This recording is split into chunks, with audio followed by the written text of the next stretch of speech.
இவர் நல்லவரா கெட்டவரா, தவறு செய்திருப்பாரா தவறு செய்திருக்க மாட்டாரா, கர்த்தரால் அபிஷேகம் பண்ணவரா பண்ணியிருக்க மாட்டாரா கர்த்தர் இவரை அபிஷேகம் அப்படின்னு நிறைய பேர் இப்போ விவாதிக்கிறாங்க. ஜான் ஜெபராஜ் கைதுக்கு அப்புறம் இப்படி எல்லாம் விவாதங்கள் போயின்னு இருக்கு.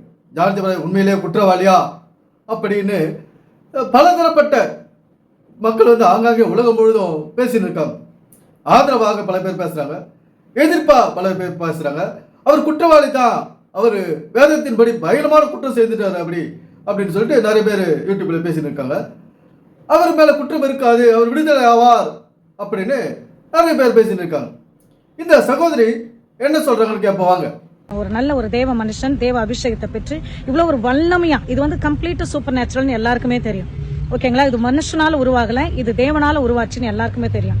ஆனாலும் அவருக்கு இந்த அளவுக்கு ஒரு அட்டாக் வருது. அப்ப எல்லா ரெல்ம்லயும் அவருக்கு அட்டாக் இருந்திருக்கு. அது ஒரு பக்கம் இருக்கட்டும், சரிங்களா.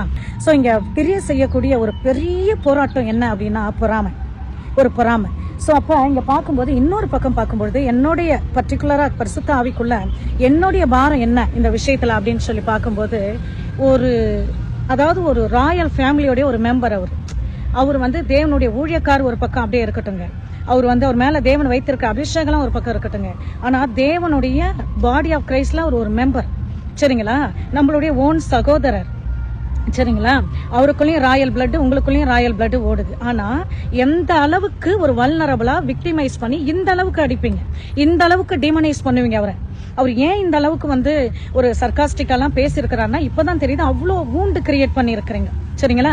இப்போ ஒரு பொண்ணுடைய மேட்டரை குறிச்சு, இப்ப இந்த போக்சோ வழக்கு ரத்த ஆயிடுச்சுன்னு சொன்ன பிறகு ஒரு பொண்ணுடைய மேட்டரை குறிச்சு என்ன பண்றாங்க, அதை வச்சு அவரை அசிங்கப்படுத்துறாங்க, அவமானப்படுத்துறாங்க. அதாவது என்னன்னா, இது கிறிஸ்துவத்திலேயா இப்படி நடக்குதுன்ட்டு இது பயங்கர வேதனையா இருக்குது, சரிங்களா, பயங்கர வேதனையா இருக்குது.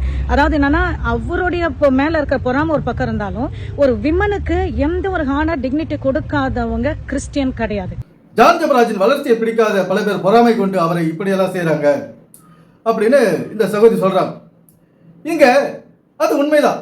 ஜான் ஜெபராஜினாவே பல மூத்த ஊழியர்களுக்கு ஆகாது, சுத்தமா அவங்களுக்கு ஜான் ஜெபராஜனை பிடிக்காது.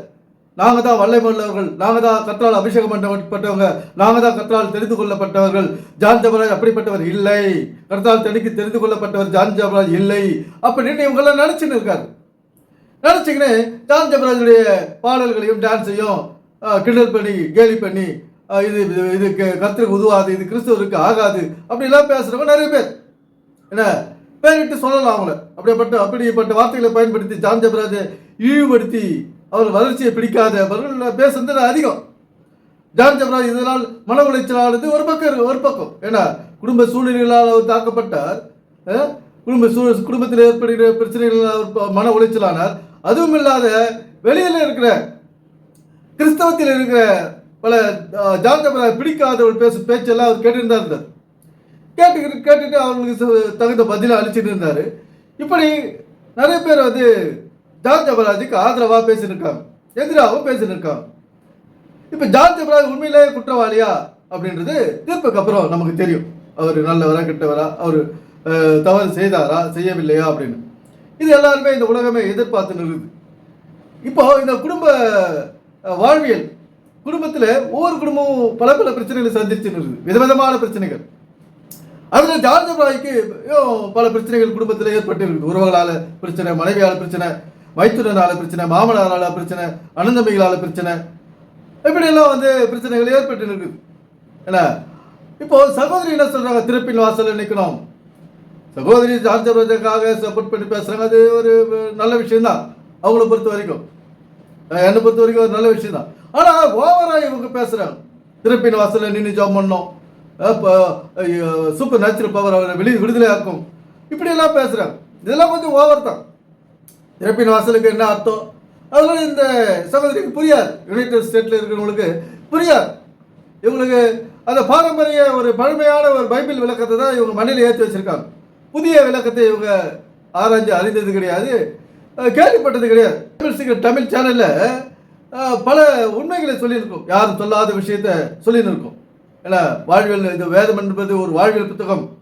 திறப்பின் வாசல் என்ன என்பது பற்றியும் நம்ம சொல்லியிருக்கோம். திறப்பின் வாசல் எல்லாம் எங்க ஒன்றும் கிடையாது, இந்த வீடு வாசல் இல்லாத நிறைய பேர் இப்படி நம்ம விளக்கு கொடுத்துருக்கோம். ஆனால் உண்மையான திறப்பின் வாசல்ன்றது வேற ஒன்று குறிக்குது. அது மனித சரீரத்தில் இருக்குது. அது ஒரு உறுப்பு. திறப்பின் வாசல்ன்றது ஒரு உறுப்பு. என்ன இப்படி பைபிள் இப்படி மனிதனுடைய சரீரத்தை வர்ணிக்குது இந்த பைபிள் சத்தியம். இந்த சத்தியத்தை எல்லாம் இப்போ இப்படி புரிஞ்சுக்கிறது கிடையாது. நம்முடைய சரீரத்துக்கோ சத்தியத்துக்கோ ஒரு சம்பந்தமும் இல்லை அப்படின்றதுனால தான் இன்னைக்கு பல வியாதிகளால் தாக்கப்படுறோம். ஒரு ஒரு ஒரு வியாதியிலிருந்து நம்மளை காப்பாற்றிக்க முடியல, சிக்கிறோம். ஏன்? இந்த பைபிள் விளக்கமோ ரகசியமோ மறைபொருள் நமக்கு தெரியாததுனால பழமைவாதிகளுடைய விளக்கத்தை கேட்டு கேட்டு அவங்கள ஃபாலோ பண்ணி நம்ம வியாதியிலே வறுமையை சிக்கினது தான் இங்கே நடந்து கொண்டு இருக்கிற வேலை. கடன்லையோ பேங்க் பேலன்ஸ் இல்லாத இப்படி தான் போயிடுது இன்றைய கிறிஸ்தவனுடைய வாழ்க்கை. மற்றவர்களால் கூட கொஞ்சம் தப்பிச்சு வாழ்ந்துன்னு இருக்காங்க. இந்த கிறிஸ்தவர்களுடைய வாழ்க்கை மிக மோசமாக போயிருக்கு. இந்த பழைய அதான் பைபிளில் சொல்லிக்குது, பழசை எடுத்து புதுசில் வைக்காத, புதியதை எடுத்து பழசில் வைக்காத, கெட்டு போகும். புதியதும் கெட்டு போகும். பழைய துருத்தில் வச்சேன்னா புதியதும் கெட்டு போகும் அப்படின்னு சொல்கிறாங்க. இன்னைக்கு பழைய பேசிக்கிற பழைய பைபிள் விளக்கத்தை கொடுத்தவங்கள அதையே நம்பிட்டு உட்காந்துருந்தா ஜார்ஜ் பிரதர் குடும்பத்தை குழப்பம் வரதான் செய்யும். ஒரு புதுவித வாழ்க்கைக்கு உதவுற விஷயத்தை வேதத்திலிருந்து சொன்னது கிடையாது. இங்கே பழமைவாதிகளை விளக்கத்தை கேட்டதுனால தான் இன்னைக்கு ஜார்ஜ் பிரதர் குடும்பத்தில் இவ்வளோ பிரச்சனை, பிரிவு வரையும் போயிடுச்சு. ஒரு குடும்பத்தை சந்தோஷமாக சமாதானமாக வாழ முடியல, பிரச்சனை இல்லாத வாழ முடியல. ஏன்னா இந்த பழமைவாதிகளின் வேத விளக்கத்தை பைபிள் விளக்கத்தால் நம்முடைய குடும்பத்தில் சமாதானம் கெட்டு போச்சு, சந்தோஷம் கெட்டு போச்சு, பிள்ளைகளுடைய கதறல் சத்தம் அதிகமாகிடுச்சு, ஒரு வாழ்வியல் தெரியல, வாழ்வில் புரியலை, மக்கள் அங்கே அவதிப்படுறாங்க, அல்லல் படுறாங்க, அவதிப்படுறாங்க. இப்படியெல்லாம் போய்கிறது இந்த கிறிஸ்துவத்தில். ஏன்? ஒரு புதிய விளக்கம், ஒரு புதிய சிந்தனை உருவாகலை. இந்த வேதத்தை வச்சு பழைய விளக்கங்களே விளக்கிக்கின்னு வாழ்க்கைக்கு ஒத்து வராத விளக்கத்தையே இவங்க வேதத்திலிருந்து கொடுக்குறாங்க. வாழ்க்கைக்கு பயன்படாத பைபிள் விளக்கத்தை இவங்க வணிகணக்கில் நமக்கு சொல்கிறாங்க. வாழ்க்கைக்கு ஒத்து வராத உதாரண வாழ்க்கையை இவங்க வாழ்கிறாங்க. இப்போ உதாரணத்துக்கு பெருந்தகத்தகால அப்பா அம்மா விட்டு போகிறாங்க. இது வாழ்க்கைக்கு ஒத்து வருமா? இதில் யாரும் சிந்திக்கிறது கிடையாது. அது ஒரு கூட்டம் இது சரிதான், கர்த்தருக்காக ஊழியம் பண்ண போகிறாங்க அப்படின்னு ஆதரிக்கிற ஒரு கூட்டம் இருக்குது. அதனால தான் நம்முடைய வாழ்க்கை இன்னைக்கு விளங்காத போச்சு. அதனால தான் நம்முடைய வாழ்க்கையில் இன்னைக்கு சந்தோஷம் இல்லை. அதனால தான் நமக்கு இன்னைக்கு வாழ்க்கையில் பிரச்சனைகளோடு தொடர்றோம். ஏன்? ஒரு நியாயமான பேச்சு இங்கே இல்லை. பெற்ற அப்பா அம்மா விட்டுட்டு நீங்க ஊழியத்துக்கு போறோன்னா அதை பல பேர் ஆதரிக்கிறாங்க. பைபிள் இதைத்தான் சொல்லுது, உன் தாய் தகப்பனை விட்டு வா அப்படின்னு சொல்லுது. அதனால அவங்க போறாங்க, நீங்க அதை போகக்கூடாதுன்றீங்க, இப்படி எல்லாம் சொல்றாங்க. ஆனா பைபிள் பெற்ற தாயை தகப்பனையோ விட்டுட்டு போக சொல்லல. இயேசு சிலுவையில மரிக்கும் போது அந்த தாயை வேறொருவரிடம் ஒப்படைத்து விட்டு சென்றார். ஆனால் இன்று அப்படி நடப்பதில்லை. அந்த அந்த ஊழியத்துக்கு போற பிள்ளைகளுடைய சொத்துக்கள் பாதுகாக்கப்படுகிறது. அவர்கள் அப்பா அம்மா கிட்ட தான் இருக்குது. அவங்க வேற யார்கிட்டயும் பொறுப்பு ஒப்படைக்கல. எங்க அப்பா அம்மா நீங்க பாத்துங்கன்னு யாரும் சொல்லிட்டு போல. நம்ம அப்படி சொல்லிட்டா நம்மளுடைய சொத்து போயிடுமே, அவங்களுக்கு பொறுப்பாளர்களுக்கு நம்ம சொத்து போயிடுமே கடைசியா. இப்படி பல தீய சிந்தனைகள், தேவையில்லாத சிந்தனைகளோடு தான் இந்த கிறிஸ்தவம் நகர்ந்து கொண்டிருக்கிறது, போய்கொண்டிருக்கிறது. இதனால் கிறிஸ்துவனுடைய குடும்பத்தில் சந்தோஷம் சமாதானம் இல்லை. இன்னைக்கு ஜான் ஜெபராஜ் குடும்பமும் இதனால் தான் தாக்கப்பட்டு பிரிக்கப்பட்டு போய் கிடக்கிறது. இன்னைக்கு ஜான் ஜெபராஜ் பல இன்னல்களை, இக்கட்டுகளை, அவமானங்களை சந்திச்சு இருக்காரு. இந்த பழைய விளக்கங்களையே கேட்டு சூப்பர் நேச்சுரல் பவர், திறப்பின் வாசல், அந்நிய பாஷை, அபிஷேகம், வல்லமை, இதுதான் இன்னைக்கு கேட்டு இன்னைக்கு மக்கள் இனாகி இன்னைக்கு தங்களுடைய வாழ்க்கை எழுந்துங்கிறாங்க, நிஜ வாழ்க்கை எழுந்துங்கிறாங்க, ஒரு நிம்மதி வாழ்க்கை வாழல. இந்த பழைய விளக்கத்தை எல்லாம் ஒதுக்கி போட்டு புதிய சிந்தனைகளுக்கு இடம் கொடுத்து நல்ல நிம்மதியான வாழ்க்கை வாழ்வோம். எனவே சிந்திப்போம், செயல்படுவோம். நன்றி, வணக்கம் நண்பர்களே.